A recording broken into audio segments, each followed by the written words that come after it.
I just made you a free NLP curriculum. Hello world, it's Siraj, and lately I've been getting a lot of questions on how to learn natural language processing, or NLP.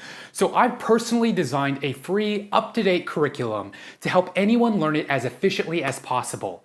If you don't know, NLP is a field of artificial intelligence that deals with helping computers understand, interpret, and manipulate human language. I've designed this curriculum for absolute beginners with the goal of helping them either start a startup, do consulting work, or find full-time work doing NLP after completing it. NLP is endlessly fascinating with topics like sentiment analysis, text generation, dialogue systems. There's so much you can do with text data in 2019. It's truly incredible. Memes that write themselves. The prerequisites for this curriculum are knowledge of basic Python syntax. It also helps to familiarize yourself with basic linear algebra, calculus, and probability. Luckily for you, I've got really dense cheat sheets that give you an overview of each of these subjects before you start the curriculum. And if you really want to learn more about them, I've linked to my friend Grant Sanderson, aka 3Blue1 Brown's YouTube channel playlists that cover them in detail. If I was a beginner, I'd give myself 2 months to take this curriculum, but if you want to take longer, please do. The beauty of self-directed learning is that you can take as long as you'd like. Find a study buddy in our Slack channel to have discussions with along your journey and keep you motivated to complete it. To give you a sense of the speed of innovation in NLP, just a few days ago, a team at Google Brain released XLNet, a pre-trained model that outperforms the previous state-of-the-art, released just a few months ago called BERT, by a large margin on 20 tasks. Researchers on Reddit lamented that they had literally just finished integrating BERT into their pipelines when something new just broke the state-of-the-art. Such is the world of machine learning. It's dank AF, and honestly, I wouldn't have it any other way. There are 7 modules in my curriculum: an intro to NLP terminology and pre-processing techniques, language models and lexicons, neural nets and word embeddings, sequence modeling, dialogue systems, transfer learning, and finally, modern NLP research topics. The goal is to help you learn pre-deep learning NLP, deep learning NLP techniques, get you very comfortable with transfer learning, then give you a taste of deep reinforcement learning at the end. The most important part of this curriculum is the transfer learning bit. If you really don't have time to learn anything else and you just want to build something ASAP, go straight to the transfer learning portion. Each of these weeks has a series of video lectures, reading assignments, and a project to ensure you've understood the material. Remember, most learning occurs by doing, not by just passively absorbing information. So the projects are important. I've set PyTorch to be the library of choice for this curriculum since there are so many clean PyTorch NLP examples on GitHub. Thanks Facebook, you abusive lover. So let's start with week 1, NLP terminology and pre-processing. Even though deep learning makes up the majority of NLP's state-of-the-art algorithms, it's important to start our journey before ML. And I found a course that does this perfectly. It's called Speech and Language Processing by Dan Jarafsky at Stanford. I found the video lectures in this YouTube playlist. Watch the first few up until 2.5. They cover important fundamental NLP terminology, terms like pragmatics, syntax, and morphology. There's a whole theory of language that linguists have devoted their lives to studying before statistical analysis came along. And we should pay homage to it by gaining some domain knowledge of language theory before beginning to model it for specific tasks later on. And let's not forget pre-processing. The video lectures cover all the different pre-processing techniques to perform when working with text data, which is usually very messy. Stemming, lemmatization, stop word removal, tokenization. Rarely do we find a corpus that is perfectly ready to be fed into a model. We have to clean it up first. The reading assignments that are already a part of the course from the professor's book of the same title are sufficient for this week. Read the first 2 chapters and the associated slides. The project for the first week is to perform 3 different pre-processing techniques of your choice on a paragraph of text you pull from the web or create yourself with the NLTK or Natural Language Toolkit library. Before we start using PyTorch, we can use NLTK to clean up text data, and this first week will help you master that skill.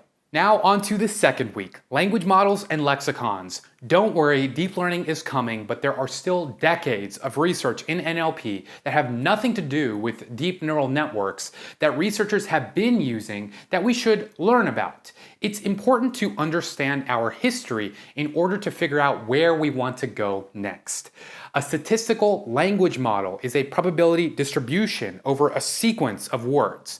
If we can create a language model from some text corpus, we can use it to perform tasks like text classification or text generation in the style of that corpus. It captures the essence of it. The video lectures for this week come from the University of Washington's course on NLP. Lectures 2 through 6 cover language models, text classifiers, hidden Markov models, and parsing techniques. The associated readings for each lecture are really good. Read 4 through 10. Skip number 5 though, since that one talks about neural nets and we're holding off on that until later. Let's also fit a technique called latent Dirichlet allocation into here by reading this tutorial blog post. It's a technique that lets you generate the topic from a corpus. It's called topic modeling. As for the project, use PyTorch to build a popular statistical technique called the hidden Markov model. I have an example app for you to look at for help on this one, but use your HMM to classify text from a dataset accordingly. Week 3 is dedicated to neural networks and word embeddings. All modern NLP techniques use neural networks in some way or form, so it's very important to understand how this statistical architecture works. We can use these networks to create embeddings. These are mathematical representations of words, sentences, and sometimes even whole documents. And these embeddings allow us to compare text, visualize it, improve the accuracy of newer models, and prevent warfare. Kidding about that last one, kind of. Stanford has the perfect course on how to get started with this. It's called NLP with Deep Learning. Video lectures 1 through 5, from word embeddings up until optimization strategies, fit this topic nicely. And it's already got a list of suggested readings for each video lecture, as well as notes. Definitely read those. As for the project, the associated assignments are pretty nice. Go through and complete all 3, but just the coding parts, and do them all in PyTorch. These assignments will have you visualize and implement Word2Vec models, and then create a dependency parser, all in PyTorch. Now we're going to dedicate 2 weeks to the next module, just because there is so much involved with sequence modeling. Whether it be an audio waveform of your voice or a sentence, we can think of this type of data as sequential, since it consists of related data points that occur sequentially, like words or waves. When we feed a sequence, let's say of words, into a model and output a new sequence, say a new sentence of words, we can consider that sequence-to-sequence modeling. So many tasks in NLP can be formulated as such: machine translation, text summarization, question answering, and the encoder-decoder model that takes in and outputs a sequence of words has been the go-to model for this type of modeling.